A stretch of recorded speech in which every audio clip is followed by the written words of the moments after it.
Hello everyone, Miss Brown wanted me to record a video showing you how to do some sketching.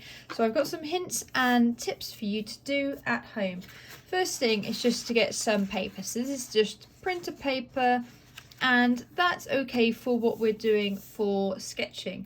If you are working digitally, you can scan these and put them onto your portfolio. If you're working in A3, that's fine. You're just going to be cutting out, mounting, or sticking two of your sheets together. So don't worry about that. What the most important thing is that we are actually doing some sketching. And I've got some other videos that are going to be going up at the same time as this video. So do make sure you're going to be watching them all, because they're all going to build into how to do this properly.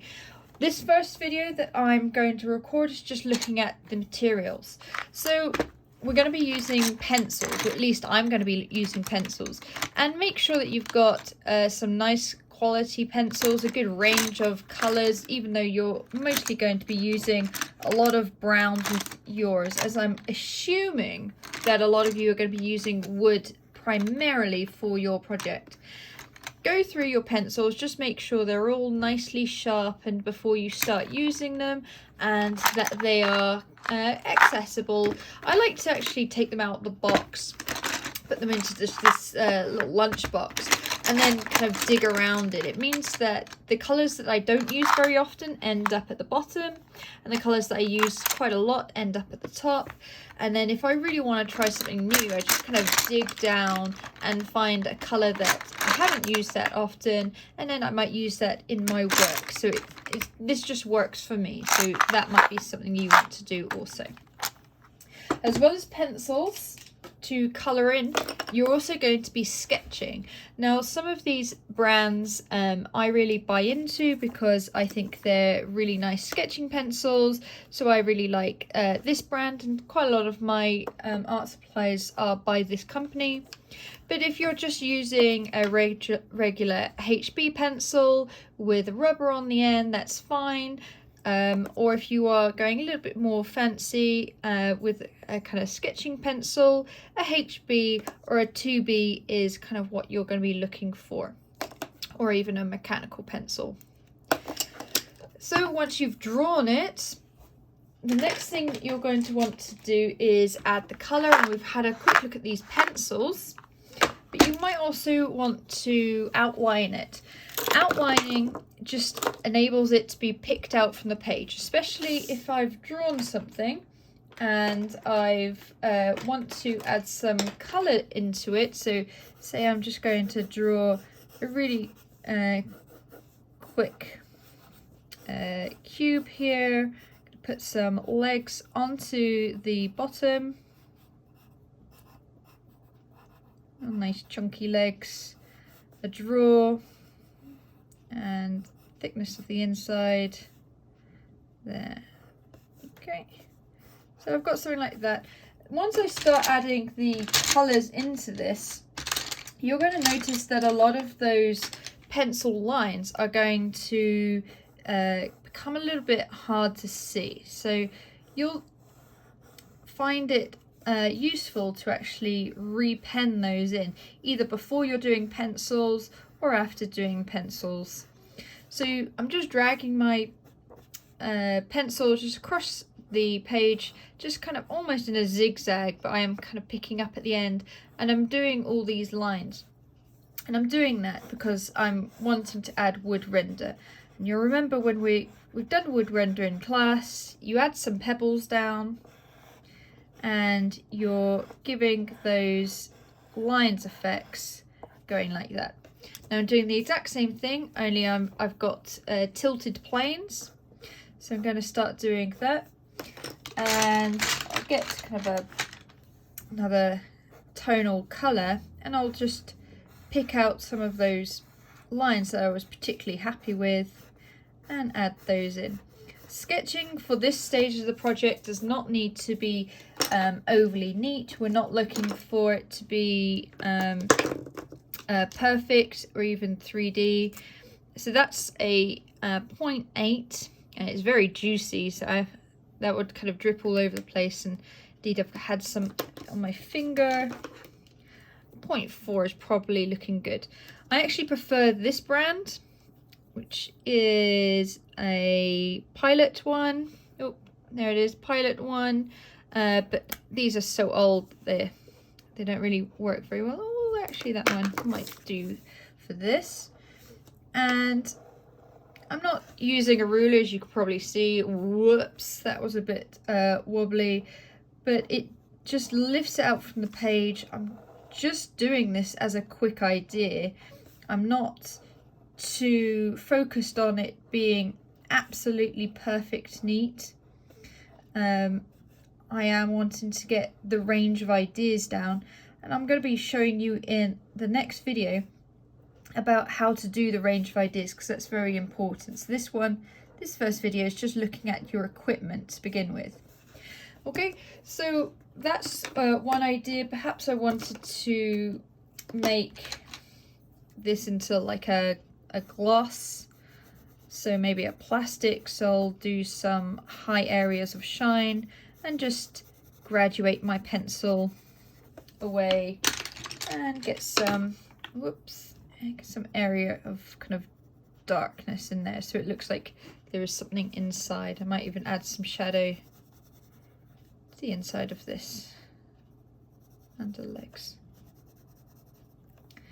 I can use that pencil so just to add a bit more pick up to that grain texture. So they're sort of the equipment that I would be using. So some really nice pencils, a really nice outlining pen, a really good quality pencil, and I like doing this, though it's completely optional, to actually have a pick out colour.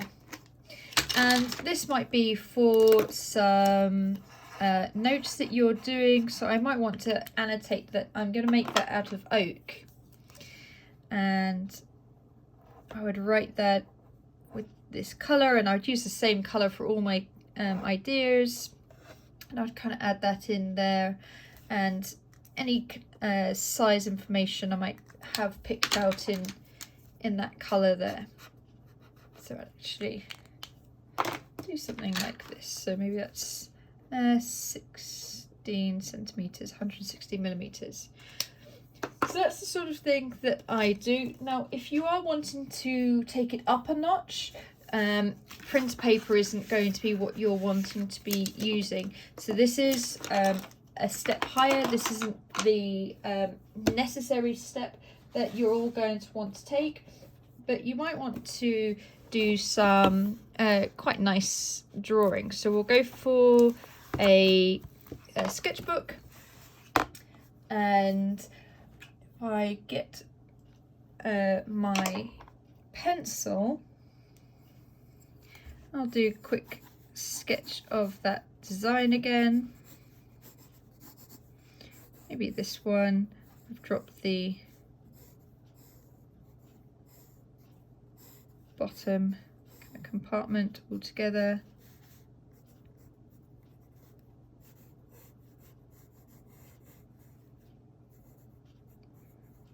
So I'm doing something like that as a bedside table. Just get the dimensions right. There you go. Now, if I go straight in with some paint onto this, just add some wash colour. Certainly my pencil is going to disappear, but if I outlined in just a pen, I'm sure this one won't be watertight. So let's just have a look. Just dip my... So yeah, so that would instantly ruin an image that you've carefully drawn and penned, and as soon as you bring that brush into it, it's going to wipe away all of that outline colour. And that's why also we need to be using slightly thicker watercolour paper or sketching paper, as printer paper is much too thin, and if we do add colour and kind of squish it into it, we might actually make a hole, because it's a slightly thicker paper. So looking at these two pens that I've bought to be watertight, and I go for this one, it's a 0.3, and I'll do some outlining of this one. Again, this is completely optional. If you want just to keep it pencil, sketching pencil, that's fine. If you want to use coloured pencil only, that's fine. This is just for the people out there who have access to some watercolours, or who just want to take a particular image. Perhaps they just want to pick one on every single page and just do something a little bit more fancy with it. So this isn't expected that everyone has watercolour paper, that they have outlining kind of watertight pens. So quick sketch like that. Then you're going to get your watercolour palette and go for a kind of a brown colour there. So you just load up the brush and you're just going to add that in, and you'll notice that that pen there isn't doing what this one did over here. So my drawing is completely safe. I can add this up, I can layer it if I wanted to kind of give it a sense of depth over here. Perhaps I just want to do that as a background, and then once that's dried, I'm going to go in with my colour pencils and I'm going to add that colour kind of grain texture onto it.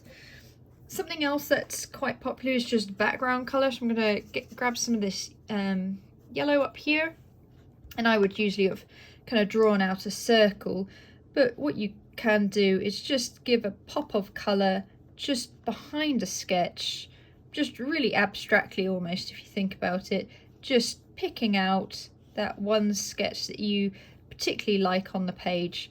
And even if it's a really boring sketch, just by doing this, it can make the whole image just that a little bit more interesting to look at. So that's something to think about.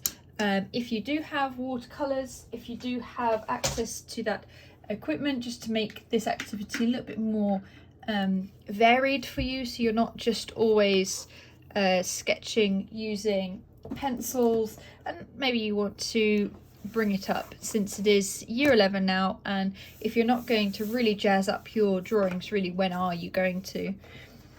So that's the equipment section of my video. So just a little recap there, some of the things that you might want to be using: a nice sketching pencil, a really nice set of colouring pencils, an outliner, maybe you want to do some nice writing in a particular colour font, and kind of keep that going, and a option of doing some watercolour onto your drawings also. That can be quite nice to tie in colours. So that's this video, and this video was just about the materials that you're going to be needing. In the next video, I'm going to show you how to actually do the drawing, or how at least I would approach doing drawings. I know not all of you are doing bedside tables. In fact, I think in my group only 2 people are.